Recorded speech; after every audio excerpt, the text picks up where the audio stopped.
good morning, guys. Good morning. How is everybody? I'm alive. Awake. I'm good. It's been a good week, a busy week, but a good week. It It's been a has very been. full week. Yes. The boys and girls have been in school for about a month now, and I hope things are going well for them. We are having so many middle and high school yams. I'm so glad to see them around, and I hope that our King Street kids and Joyful Noise kids will continue to come back as well. Yeah. Oh, absolutely. And I think when this episode comes out, we're going to be getting ready for a nursery shower. Right. That's right. Exactly right. What is that about, PR? Tell us about that. Well, I don't want to steal Daniel's thunder, but I hear it's going to be a lot of fun for Cora and our Joyful Noise age kids. Yeah, so several of I think it's Circle One started this idea of having a nursery shower, and we've put together an Amazon wish list with books and toys and other fun things for the nursery. And on the 25th, during the Children of God morning, good morning, Charles. I'm glad to hear you. Good morning. During the 25th, we'll bring everybody forward and we'll unwrap all the presents. Now, it's important to note for all the children, and we'll reiterate this at the time of, that the presents are for them to use here at church, not for them to take home, which we hope we can communicate clearly so that we don't upset anyone when we unwrap all of the stuff. So it's sort of like we're bringing gifts for our time with Cora. Mm-hmm. Yeah, gotcha. Exactly. I bet Cora's gonna love it. I hope so. I can't wait for the party. It's going to be a big party, and we've had boys and girls in the nursery, and it's really, and I thank our parishioners for being in there with Cora, because that's we couldn't do it without y'all. So thank you. All right, well, that's a lot of fun for our Joyful Noise to look forward to in particular. But today, I hear, Pastor Eric, you have some more stories for us. Yes, we do. We have two more. Last week, we talked about creation and the Annunciation. When the Annunciation is a big word for the announcement, the message that Jesus is coming into the world. This week, we're going to talk about an Old Testament and a New Testament story as well. So the Old Testament story is the human condition. What does that mean? The human condition. I think it means a lot of things to a lot of people, but it's, yes. I would assume that it relates to what does it mean to be human? So, yes. Struggles and whatever and challenges that go along with humanity. Yes. The way I would have said it, instead of the way our book, if our grown-ups is saying it, is human condition, I would have said original sin.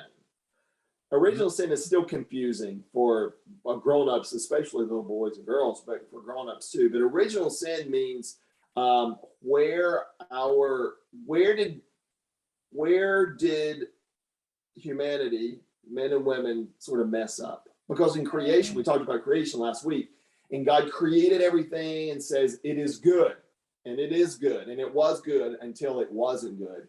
And what broke that perfection, that perfect thing that God made? Think about a plate. You have a dinner plate, it's beautiful, and God made it, and humans dropped it and broke it. Well, what was that broken? What made that break? Well, that's the original sin. And this is the verse today. So this is the story I want us to talk about. And this is from Genesis. Again, what does Genesis mean again? What's that word mean? Beginning. Creation. Beginning. Yeah. To be Origin born. stories. Origin stories. That's right. And so we're going to talk about Genesis for a few weeks, because Genesis is a very important book for Christians and people of faith. Okay. So here it is. Oh wait, I'm on the wrong page. So it goes like this. They're in the Garden of Eden, Adam and Eve, in the Garden of Eden, and God is there, and there's also a snake there. Snake. I don't like snakes.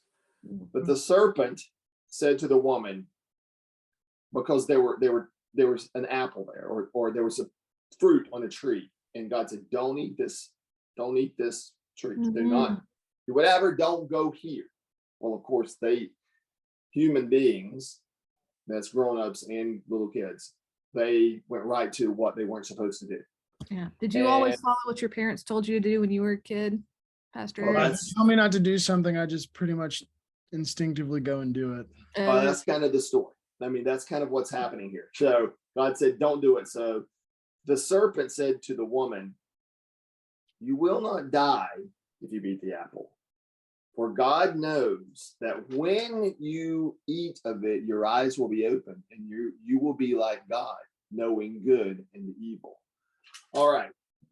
So there's a lot to talk about here. So is a snake a good guy or a bad guy here? Well, the snake is telling Eve to do something that God said don't do. Uh-huh. And so snake's telling Eve to go against God. That doesn't seem like a good / smart thing to do. I think you're right. I think you're right, PR. But I think it's important to say, some people would say, well, this is Eve's fault because Eve was the one who disobeyed. God was speaking to both Adam and Eve. So they both were at fault here. It's not just the girl's fault here. You're right. Not just the girl's fault here. It's the takeaway is that human beings are the ones who defied God. Okay. All right. So what else is this about here? So what does that mean? What was the punishment when they disobeyed what God said? We were kicked out of the garden, made to toil in the land that would no longer cooperate with us. So our lives became more complicated. Yeah. But I do point out that even though we were punished, rightfully so, there were consequences. There was a consequence. They did something wrong and there was a consequence. God didn't abandon them. No. God didn't abandon humanity and just like, nah, you know what? I messed up, toss that in the trash and start all over. Yeah. So I think that's important too, because God still keeps the story between us and God is going to keep going. And I think that's important to remember. And because Adam and Eve were sort of grounded, that was part of the punishment. But the other thing that was bad was the way that they felt, because they knew God was disappointed. And sometimes that's the worst part about doing something bad, is when you know the person that you love and trust is disappointed in you, and God was disappointed, and they felt shame. We all know that line. I'm not mad. I'm just disappointed. And boy, that's hurtful. And that's what Adam and Eve felt. They felt disappointment. They also felt some shame. Okay, the other story is about the Magi. What does that word mean? That's a weird word. Magi. Sounds like magic. What is that? When I was a kid, I was like, are they like magic people? What is that? Do y'all know how might the boys and girls know about it? What's a different word? Different words. Wise men. Wise men. Yeah. I hear this a little after Christmas. That's like right. Days after Christmas. So remind me, what do we hear about them? Where do they show? What did they do? Help me remember. Well, they bring gifts for Jesus after he's born. In the Bible, like, and this is the thing, it's fun, always interesting, is like nativity sets. They always have those wise men, like they showed up right after Jesus was born.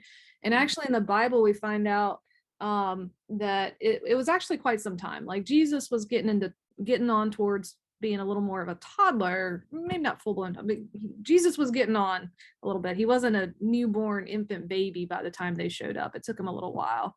But they do show up and they bring gifts of gold and frankincense and myrrh. How did the wise men, the Magi, get there? Did they have a map?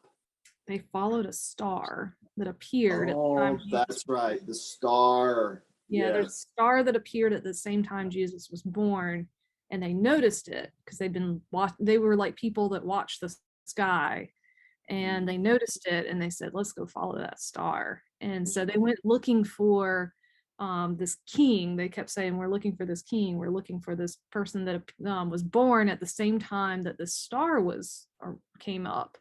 And they actually bumped into Herod on their way looking for the king, Jesus, because they thought, well, this king would be born in like a palace, so let's stop by a palace on our way searching. And they bumped into Herod, and then Herod got really scared about that, because he's like, wait a second, who is Herod PR? I can't remember who is Herod. He's a bad guy. Yeah, he's a bad guy. He's a king, but he's a bad guy, because Herod was like, wait a second, I'm the king, I don't want any other kings. So he sort of was sneaky, and he told the wise men, like, hey, go find this king and then come back and let me know where he's at, because I want to worship him. What lies? Herod was a bad guy. Herod was lying. He wanted to kill an infant. He wanted to get rid of Jesus, kill him. And because he thought he was a threat because Herod had heard that this King of Kings was going to be born, and he thought Jesus was going to threaten him. I remember now. Yeah, Herod was scared of a baby. Yep. And then what he was going to go kill? Who kills a baby? I know. A really bad guy. A really bad guy does that. Right. Yeah. So the wise men followed the star, bumped into Herod. I'm going to read. Let's read the story from today. This is the key verses it's from Matthew chapter 2, verses 2 and 3. Okay. So in the time of King, I'm going to read just a little bit more than that. In the time of King Herod, after Jesus was born in Bethlehem of Judea, wise men, or Magi, from the east came to Jerusalem, asking, where is the child who has been born King of the Jews? For we observed his star at its rising and have come to pay him homage. So they are going to follow the star to see him. Here's the other part. When King Herod heard this, he was frightened, and all Jerusalem with him. And calling together all the chief priests and scribes of the people, he inquired of them where the Messiah was to be born. And then, as PR Daniel said, he went out after what. So we won't get to this part today, but since we're talking about Bible stories, how did Jesus escape? I mean, he was just a baby. Yeah. Well, so this is where necessarily escape, right? And I think Gospels differ, but angels came to the wise men and told them of Herod's plan. So informed them they needed to depart a different way. So they completely avoided Herod. Yeah. Ghosted him. Coming back and never saw him again. So the angels tattletaled on Herod, as they should have in that situation. They tattled on him, and then they knew not to go back and talk to him. That's right. And then later, angels also came to Joseph. Yeah. Who was, Mary and Joseph have to take care of this baby Jesus now, and warn Joseph in a dream that Herod was angry about all of this. And they warned Joseph, hey, get your wife, get your kid, and get out of town. And so they went off to Egypt. They got out of the way for a little bit and stayed safe. That was my question. You just answered. I was wondering how Jesus, who was just a baby, and I forgot, his mom and dad. Yeah. Mary and Joseph, they took him and escaped. Okay. Yep, so Jesus needed the help. It's interesting. Jesus needed the help of some people who, maybe didn't know what all was going on at the time, but at least, thank goodness those people did as they were told. They obeyed. And just went with it, because things could have gone very badly for Jesus if the adults in his life had not followed through. That's an important lesson for us today, for everybody, particularly boys and girls. Sometimes grown-ups in our lives are the ones who help us out. We think, I can do this by myself. Well, no, we need some other people around us to help us. Sometimes another takeaway is it's okay to tattle on bad people. That's another. If you hear something that's going on and you think it gives you a bad feeling, it's okay to tattle sometimes if it's bad news. Herod was a snake in the grass. He was not a good guy. And also, I think another lesson is the faithfulness. Another story of faithfulness of these Magi who went out of their way to seek out this new little baby that didn't probably make sense at the time. They were kind of, why are we doing this? But they thought there was a reason to do this. Cool.